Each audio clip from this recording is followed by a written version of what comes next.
BLM Kerala Tamil Nadu Pondicherry. കേരളത്തിൽ വോട്ടെണ്ണൽ 6 ദിവസം മാത്രം ശേഷിക്കെ വിജയപ്രതീക്ഷയുടെ കൊടുമുടിയിലാണ് LDF-ഉം UDF-ഉം. രണ്ടു മുന്നണികൾക്കും ഭൂരിപക്ഷം ലഭിക്കാതെ തൂക്കുസഭയുടെ സാധ്യതയിലേക്കെത്തുന്ന വിജയം NDA-ക്കും ഉണ്ടാകുമെന്നാണ് അവരുടെ പ്രതീക്ഷ. 78 സീറ്റുകളിൽ വിജയം തീർച്ചയെന്ന CPM-ഉം എത്ര കുറച്ചാലും 80 ഉറപ്പിച്ച് കോൺഗ്രസും ആത്മവിശ്വാസത്തിലാണ്. ഭരണ തുടർച്ചയില്ലാതാകുന്ന സ്ഥിതിയൊന്നുമില്ലെന്നാണ് വോട്ടെടുപ്പിന്റെ തൊട്ടുപിന്നാലെ നടത്തിയ പ്രാഥമിക വിലയിരുത്തലിൽ CPM സംസ്ഥാന സെക്രട്ടേറിയറ്റ് എത്തിയത്.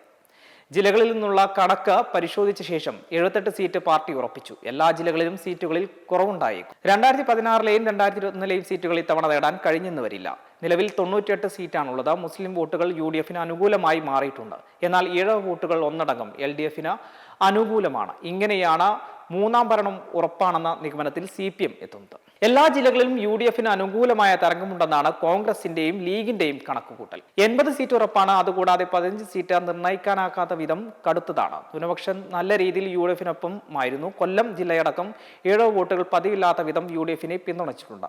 4 ജില്ലകളിൽ ഇടതുപക്ഷം തൂത്തെറിയപ്പെടും. ഇതൊക്കെയാണ് കോൺഗ്രസിന്റെ കണക്കുകൾ. ഭൂരിപക്ഷം ഉറപ്പാക്കുമെന്ന സംശയമില്ലാത്ത അവസ്ഥയിലായതോടെയാണ് മുഖ്യമന്ത്രി പദത്തെക്കുറിച്ചുള്ള ചർച്ചകൾക്കും ആക്കം കൂടിയത്. അതേസമയം 4 സീറ്റിൽ ഉറപ്പായി വിജയിക്കാനാകുമെന്നതാണ് NDA കരുതുന്നത്.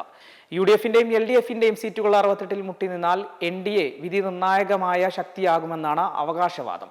യുവ വോട്ടുകൾ നിർണായകമായ തെരഞ്ഞെടുപ്പാണ് കഴിഞ്ഞത് എന്നതിൽ തർക്കമില്ല. അവരുടെ വോട്ടുകളാകും മുന്നണികളെ തുണയ്ക്കുന്നതും തകർക്കുന്നതും. BLM കേരള തമിഴ്നാട് പോണ്ടിച്ചേരി.